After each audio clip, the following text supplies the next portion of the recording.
All right, only today. We're on The Secret of Success, page 377. If you will forget about the past and bury yesterday, then you will begin to live a sweet, delightful, and serene existence, a life happy and successful. Now, how do you forget about the past? There's a funny thing, the Chazal teach us that one thing that's impossible to do is to very purposely forget. Meaning what?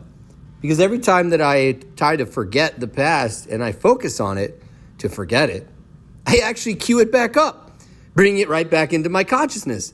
So therefore, all the efforts to forget actually cause me to remember. And this specifically comes up when we have the mitzvah in the Torah of to wipe out the memory of Amalek, the Amalekites from under the heavens. You don't have to remember to forget. How do you do that? So too with our past experiences. One thing that's amazing in cognitive therapy that we see by memory storage, that we really only remember things that were highly significant. The things that are not significant, we don't remember.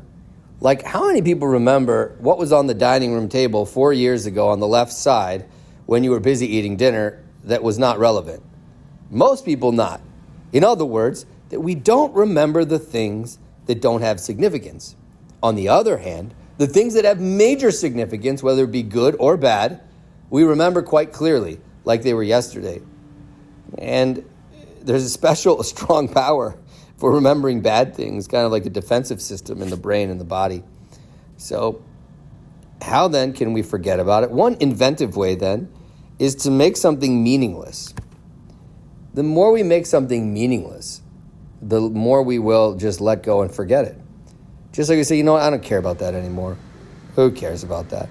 So this idea of burying yesterday, we have to make yesterday irrelevant. So that might be one hack on it. We have to make yesterday and the things that we're hanging on to irrelevant. Like, who cares? So I didn't get a chance to do that. Okay, so what? Is it useful to think about? So what? So what? So what? So what? So what? Well, if only I had done this then. So what? So what? So what? So what? So what? So what? So what? So what? So what? Then I would have been, okay, too bad. It's dead. It's been forfeited. It cannot be returned. Teaches the Holy Mahorash for us to think about. Another way is to make something very good. So that's also a way to take something bad and to transform it into good. Then at least we're going to remember it, but we'll forgive out the bad part of the past, which is the part we don't want to deal with. And then we will indeed have a sweet, delightful, and serene existence, a life happy and successful. So that is forgetting about the past. Burying yesterday. Burying yesterday.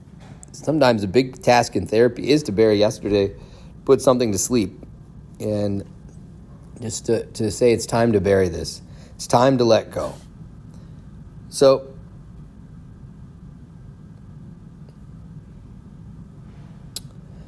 the bottom line then is that let's practice forgetting about the past. Let's practice letting go, and let's pray, God, please help me to make this thing non-existent. I think things that were highly, truly existent, we can probably use the things that were very important and very significant. We should probably turn them into good. And the ones that were really not significant, that our minds are making them significant, it would make the most sense to make them insignificant. And I think that would be a good recipe. And more on this another time. Have a great, great day. I hope these thoughts were helpful.